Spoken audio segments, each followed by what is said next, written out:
சரி, ஆண்டவர் என்ன சொல்லுகிறார்? 32 சங்கீதம் 8 நான் உனக்கு போதித்து நீ நடக்க வேண்டிய வழிகளை உனக்கு காட்டுவேன், உன்மேல் என் கண்ணை வைத்து உனக்கு ஆலோசனை சொல்லுவேன். அதாவது ஆண்டவர் போதிக்கிற ஒரு தேவன். இயேசு கிறிஸ்து குறித்து சொல்லும் போது அவர் நல்ல ஒரு போதகர், அதிகாரமுள்ளவராய் போதித்தார் என்பதாக கூட நம்ம வாசிக்கிறோம். ஒரு குட் டீச்சர் இயேசு கிறிஸ்து. அவர் ஜனங்களுக்கு அவசியமான தேவையான நல்ல காரியங்களை அழகாக போதித்து விளங்க பண்ணினார். அவர் போதித்த காரியத்தெல்லாம் பாருங்க, மக்கள் கவலையிலிருந்து விடுதலை பெறுவதற்கு ஆகாயத்து பறவைகளை கவனித்து பாருங்கள். அவைகள் விதைக்கிறதும் இல்லை, அறுக்கிறதும் இல்லை, சேர்த்து வைக்கிறதும் இல்லை. அவைகளை உங்களுடைய பரமபிதா பிழை போட்டுகிறார். ஆகவே கவலைப்படாதீர்கள் என்று அழகாக போதித்தார். காட்டு புஷ்பத்தை பாருங்க, அது நூற்கிறதும் இல்லை, ஆனால் அது எவ்வளவு அழகாக பூர்க்கிறது. அதே மாதிரி தேவன் உங்களை உடுத்தி வைப்பார். இப்படியெல்லாம் அழகாக ஜனங்கள் புரிந்து கொள்ள வண்ணமாய் ஆண்டவர் போதித்தார். அவர் நமக்கு போதித்து வழி நடத்துகிற அற்புதமான நல்ல போதகர். என்னுடைய வாழ்க்கையில நான் இதுவரைக்கும் கற்றுக்கொண்டதெல்லாம் இயேசுவினிடத்தில் தான். அவருடைய வேத வசனத்தை தியானிக்கும் பொழுது வசனத்தை கொண்டு அழகாய் போதித்து வழி நடத்துகிறார். ஒரு ஊழியக்காரன் எப்படி இருக்க வேண்டும், எப்படி நடந்து கொள்ள வேண்டும், ஒவ்வொரு சூழ்நிலையில எப்படி வாழ்ந்து நடந்து கொண்டால் உங்களுடைய வாழ்க்கையில நீங்க சமாதானமா இருக்க முடியும் என்று அழகாய் போதித்து நடத்தினதுனாலதான் இந்த ஊழியத்துல நான் நிலை நின்று கொண்டிருக்கிறேன். அதே மாதிரி தான் நீங்க பிசினஸ் பீப்புளா இருந்தா அதுக்கேற்ற போதனைகளை ஆண்டவர் தருவார். நீங்க ஒரு ஸ்டூடெண்டாக இருந்தா அதற்கேற்ற போதனை தருவார். நீங்க ஒரு குடும்ப ஸ்திரியாக குடும்பத்தை கட்டி எழுப்புகிற பொறுப்பில் இருந்தால் அதற்கேற்ற போதனை தருவார். எல்லா விதமான காரியத்திலும் போதிக்கிற அற்புதமான ஆண்டவர் இயேசு.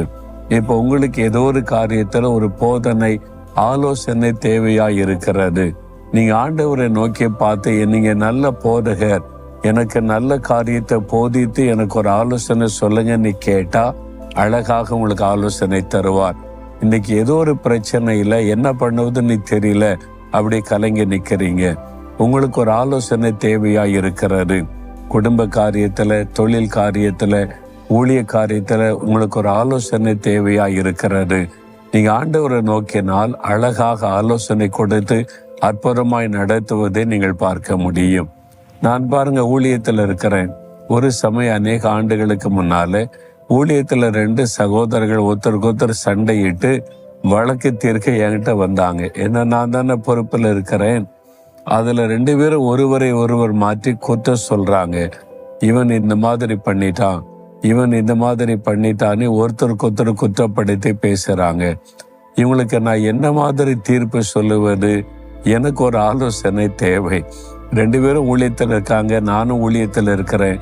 ஒரு ஆளுக்கு நான் ஒரு தீர்ப்பு சொல்லி ஒருத்தர் பாதிக்கப்பட்டு விட்டா சேர்ந்து ஊழியம் செய்ய முடியாத பெரிய பாதிப்பு உண்டாக்கிவிடும். ஒரு மனம் பாதிக்கப்பட்டு விட என்ன செய்வது? ஆண்டவரே எனக்கு ஆலோசனை தாரும், நான் இதுல என்ன தீர்மானம் எடுத்து எப்படி வழி நடத்துவது என்று ஆண்டவரை நோக்கி பார்த்தேன். அப்ப ஆண்டவர் அழகான ஒரு ஆலோசனை கொடுத்தார். எங்களுடைய ஊழியத்தில் ஒரு ஒழுங்கு வைத்திருக்கிறோம். தினமும் ஊழியத்துக்கு வருவதற்கு முன்னால 1 மணி நேரம் ஜெபிக்கணும், ஒருவருக்காக ஒரு ஜெபிக்க வேண்டும் என்று. நான் அவரிடத்துல கேட்டேன், இன்றைக்கு நீங்க இவருக்காக ஜெபம் பண்ணீங்களா? ஜெபிக்கலன்னு சொன்னார். நீங்க இவருக்காக ஜெபிச்சிங்களா? வர்றதுக்கு முன்னால 1 மணி நேரம் ஜெபம் பண்ணிட்டு வந்தீங்களா அப்படின்னு கேட்டா ஜெபிக்கல. நான் சொன்னேன், நீங்க 2 பேரும் போய் 1 மணி நேரம் ஆண்டவர்கிட்ட ஜெபம் பண்ணுங்க. நீங்க இவருக்காக ஜெபம் பண்ணுங்க, இவர் உங்களுக்காக ஜெபிக்கட்டும். ஒருவருக்கு ஒருவர் ஜெபிச்சுட்டு அதன் பிறகு என்கிட்ட வந்து வழக்கை கொண்டு வாருங்க. நான் வந்து என்ன தீர்ப்பு செய்யலான்னு சொல்லுகிறேன் என்பதா சொல்லி அனுப்பினேன். 2 பேரும் சரின்ட்டு போனாங்க. அவ்வளவுதான், திரும்பி வரவே இல்லை. அவ்வளவுதான், ஜெபம் பண்ண உடனே சரியாகி விட்டாரு. இந்த மாதிரி சிக்கலான பிரச்சனை சமயத்துல ஆண்டவருடைய ஆலோசனை ரொம்ப அவசியம். உங்கள் பிள்ளைகள் காரியத்துல, குடும்ப காரியத்துல, தொழில் காரியத்துல என்ன தீர்மானம் எடுக்கிறதுன்னு தடுமாறுவீங்க பார்த்தீங்களா? அப்போ மனுஷ ஆலோசனைக்கு போயிடாதங்க. ஆண்டவர் நல்ல ஆலோசனை கொடுத்து நடத்துகிற நல்ல ஒரு போதகர், அவரிடத்துல போங்க, ஆண்டவரிடத்துல கேளுங்க, அழகாய் நடத்துவார். இன்றைக்கும் அவர் உங்களுக்கு போதித்து வழி நடத்துவார். ஜெபிக்கிறீங்களா? ஆண்டவரே இந்த இக்கட்டான சூழ்நிலையில நான் என்ன செய்யணும், எப்படி நடக்கணும்னு எனக்கு தெரியல, எனக்கு ஒரு ஆலோசனை கொடுங்க, என்னை போதித்து வழி நடத்துங்க. இயேசுவின் நாமத்தில் ஜெபிக்கிறேன். ஆமேன், ஆமேன்.